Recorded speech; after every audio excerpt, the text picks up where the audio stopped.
Good evening, all you lovely people, all warm in your beds. It's me, the gaming Dr. Mada, with another review for a game that has been released a long time ago. But honestly, even though this game may be old, you'll really love the fact that I reviewed it for you.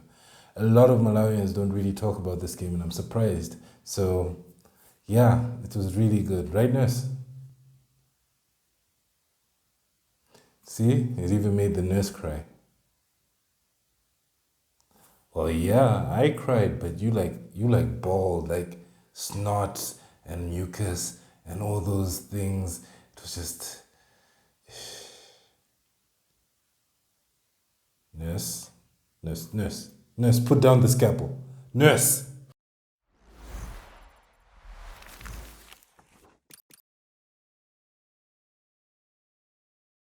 They say the perfect game doesn't exist, but my goodness, Nintendo came so damn close.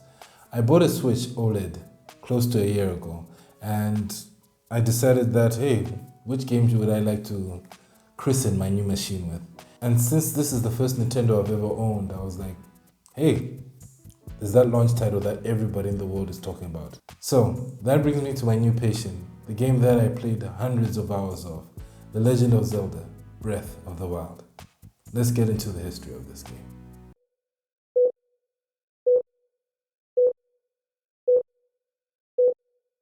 The Legend of Zelda is one of Nintendo's most iconic franchises, second only to the red and blue Italian plumber, Mario. In fact, Link has become an icon of the gaming world for many years, even before I was a glint in my parents' eyes. The first Legend of Zelda game came out on the 21st of February 1986 on the Nintendo Entertainment System and was created by none other than Shigeru Miyamoto, the legend himself. Since then, the game has had close to 20 games, excluding remakes and ports and other collector items, which shoots it up to 29 games. Of course, not all of them were good. I'm looking at you, CDI Games. But a vast majority of them have been masterclasses of this series. For me, I've honestly played 5 of these games and completed 2. One of them being the masterful masterpiece of gaming, that is Ocarina of Time. And yes, that game blew me away till now, and deserves all the accolades it got. For a while, nothing could tip it from its pedestal, at least in my case. Until now. Honestly, the hype of Breath of the Wild was so much that a part of me felt like if I didn't play this game, I would truly miss out on something incredible. It was initially announced on the 23rd of January during a Nintendo Direct showcase for the Wii U by the producer Eiji Aonuma and Mr. Miyamoto. Forgive me for the pronunciation. However, due to fan demands for larger maps and all, the game was delayed from its 2015 release and came out on the 3rd of March 2017, a whole 5 years later. The game was the launch title for the Switch and the final game for the Wii U, and the reception for it was insane. People loved it so much with its wide array of game mechanics and a bunch of other things, giving it high ratings. In fact, critics gave it a high score of 97% on Metacritic, and fans gave it an 8.7 as of publishing this video. Now, was this game that good? Let's go into the presentation and let's find out more.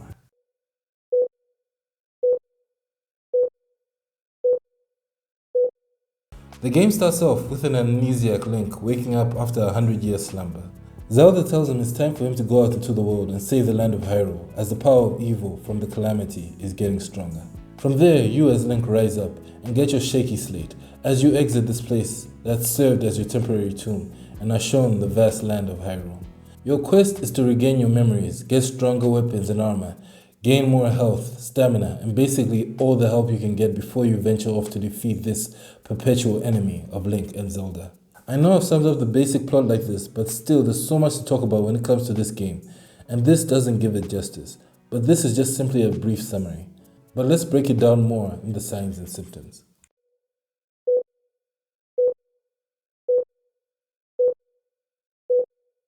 Let us start off with the characters. I loved everyone in this game. Each character in this world, especially from the various regions, helped to teach you more about the world you're in. You link up with the descendants of distant friends of your former allies who lived 100 years ago, and each one of them opens up a new story path to follow, which tends to end up with you gaining some new power-up, making you more formidable in combat. Each of your allies is well written and pretty decently portrayed.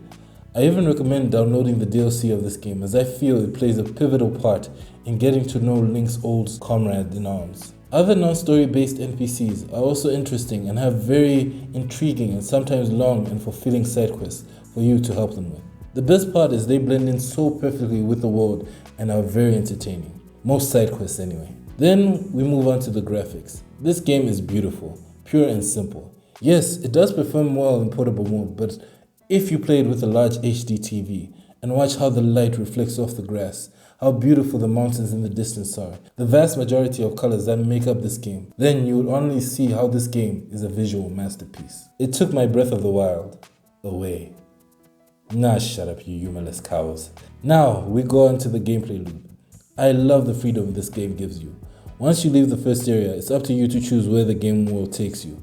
The map is not intrusive with multiple icons or busywork. Everything you come across is organic and feels natural, which is really different from the bloated Ubisoft maps that so many games have sadly adopted. You open up more of your map by climbing towers, which is still a trope that many games are doing, but here it feels a lot more understandable. You also have shrines in this game that have a vast array of puzzles for you to solve, and what I love is that you can use any approach that works for you. Yes, there are certain skills that you must consider before you go through some of these, but besides a few 10 minutes trying to figure out a puzzle, I was never completely stumped by one and always figured out what to do next. These shrines help Link grow his health or stamina, making you more suited to fighting, combat, or traversal. As for how you move from place to place, you're initially legging it before you open up the steeds that are numerous. Some are easier to tame than others, and they all have their own unique stats. You can also give your horses armor and all that can mostly either be for cosmetic purposes or can really improve the stamina of your steed. Link also has a large amount of armor, weapons, shields, and skills that really make you feel like you're growing as a warrior in this game. The armor sets in this game also give you various benefits, from being able to climb faster, run quicker at night, swim with ease, climb mountains without killing your stamina, and so much more. What I loved was that you can mix and match each armor set to suit you, making your Link more personal, be it with color or just putting different pieces together. Then we have the amazing immaculate combat. There are a wide variety of enemies that you have to deal with in this game, each of which needs different tactics or weapons to take down. Link's weapons range from sticks, swords, large axes or hammers, magical weapons, and arrows, all of which are so fun to learn to use and improve on in combat. I have watched some people do amazing things with the combat in this game that honestly made me feel pathetic, but still I'll give you a brief breakdown. You can dodge attacks perfectly, which slows down time, allowing you to pull off a flurry of attacks. You can parry attacks and get a chance to counter your enemy with your next move.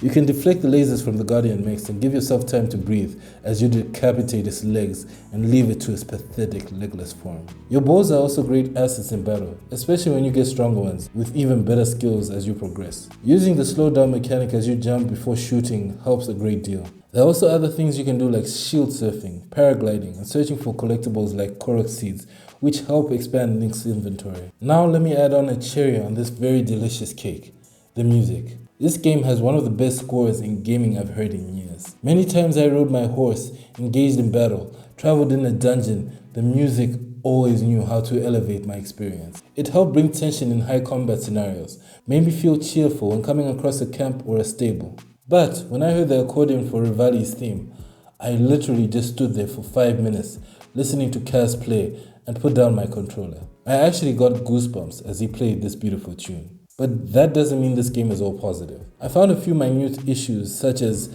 a slight stuttering in the portable mode, as well as I felt the Korok seeds could be ridiculously overbearing at times. I mean, you had to collect 900 of them on this ridiculously large map. Yes, you didn't need to find them all to max out Link's inventory, but still, was a chore to get the ones you did need in order to complete this. I have to admit, I had to use a guide for a vast majority of them because my mind grew tired of searching for them manually. Weapon degradation was also frustrating, as sometimes a weapon would break mid-battle, causing you to rethink your approach, and was a bit annoying. The Master Sword as well was also weird. I felt that after working so hard to get it, you still had a limited amount of strikes you could use before it lost power and would have to recharge like an iPhone after 1 year of life.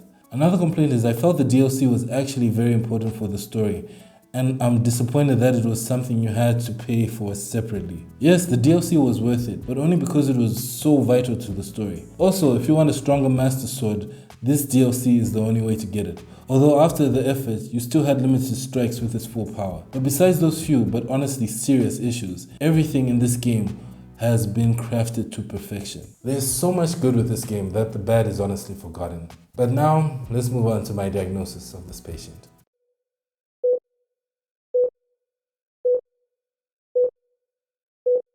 As for my diagnosis, is simple and unquestionable. I played hundreds of hours of this game and I could not put it down. I even bought the DLC, not because I had to, but simply because I wanted more. This is a game that every gamer should have on their hard drive or on their shelves. Every gamer should play it. That's why this is gonna get the diagnosis of Supreme Patient. And honestly, my seal of approval. Go ahead, and I recommend this game for every gamer to play, especially before they move on to the next cycle. Now let's move on to my recommendations.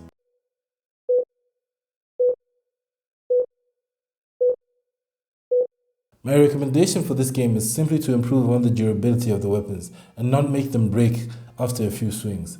I also feel that the Master Sword should have been improved with an in-game quest instead of DLC if people want to improve its stats. And again, if they could make the Kurok series more manageable to collect without a guide, that would really get this game soaring. Not that it isn't already. I also forgot to mention that when rain comes, it's really hard to traverse mountains and cliffs. I hope that they can bring an armor that will change that in the next game and make this so that anytime you find this armor or use it, you basically are able to climb maybe at a slower rate, but you do not slip off completely. And that's it, guys. As you can tell, I love this game. It's honestly in my top 10 games of all time, and you guys should really play it. If you want to find this game in Malawi, I would recommend going to either Electronics for You or M1 Electronics. One of those stores should have it. And that brings me to the end of my video. So please guys, I really hope you enjoyed this video. Please like, share, subscribe, tell your friends about me. Let us join and let us reach 1,000 subscribers together and all these other things and beyond. So thank you so much for joining me, and please hit that bell icon down there so that anytime my videos come, you will know and I won't need to stalk you and all that stuff. But thank you and have a good night, and till next time guys, on to the next patient.